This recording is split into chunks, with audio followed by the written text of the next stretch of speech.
México ha encontrado respaldo en sus vecinos de América Latina tras su decisión de romper relaciones con Ecuador, luego de que la policía de ese país irrumpiera en la embajada mexicana en Quito para capturar al ex vicepresidente ecuatoriano Jorge Glass.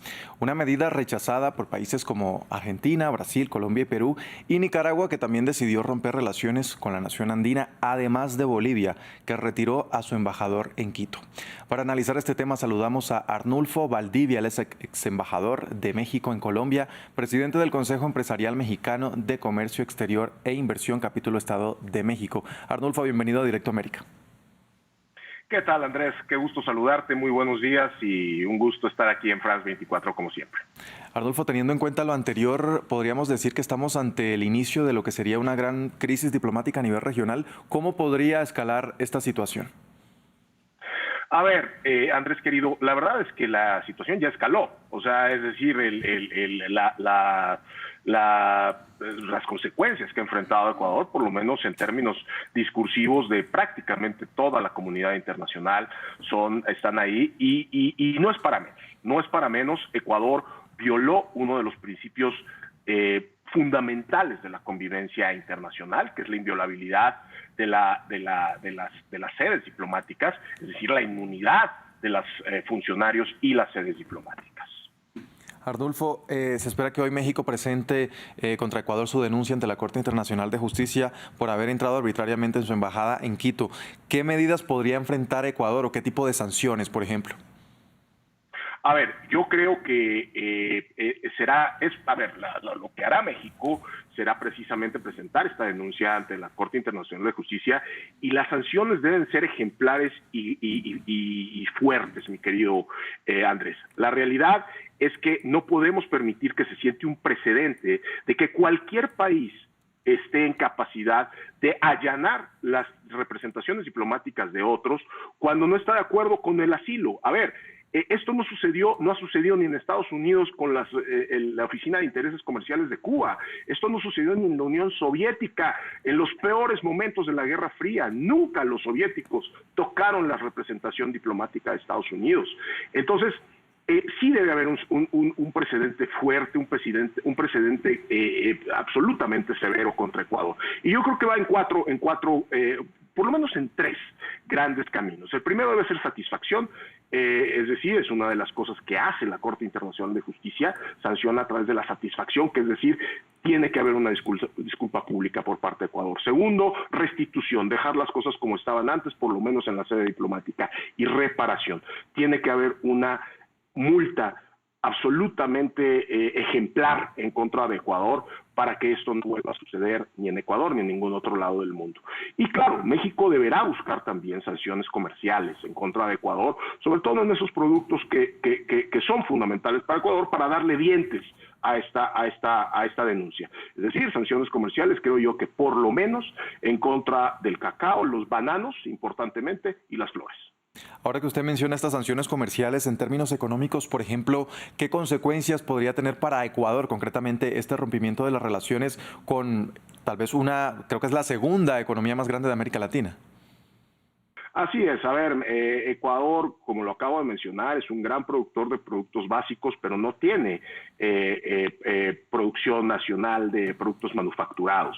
Hoy todavía, Andrés, y hay que ser claro sobre esto, no hay un rompimiento de relaciones comerciales, hay un rompimiento de relaciones diplomáticas y consulares, por cierto, pero no comerciales todavía.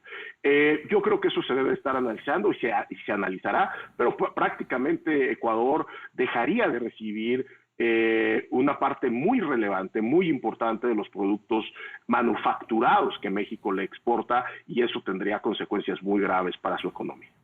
Arnulfo, en cuanto a la justificación de Ecuador, que dijo haber actuado en apego a la normativa internacional y asegura que darle asilo político a una persona que está siendo acusada es ilegal, en la práctica, ¿cómo funciona realmente este proceso de solicitud y aceptación de asilo político según la Convención de Viena sobre las relaciones diplomáticas? ¿Cada país es libre de aplicarlo como le convenga? Mira, mi querido Andrés, qué bueno que haces esa pregunta. Porque, a ver, Ecuador fue el país que hoy está diciendo que que México no debe haber asilado a alguien indiciado por la ley, y ellos asilaron durante años a Julian Assange. que estaba no solo indiciado por la ley, sino acusado en varios países por traición, que es un crimen muchísimo más grave que la presunción de haberse robado unos fondos para la reconstrucción de un muelle, que es lo que tenía Jorge Glass. No estoy diciendo que Jorge Glass sea inocente, lo que estoy diciendo es que Ecuador está utilizando el artículo 3, no de la Convención de Viena, sino de la Convención de Caracas sobre asilo, que dice que evidentemente no es lícito conceder asilo a personas que se encuentran inculpadas o procesadas.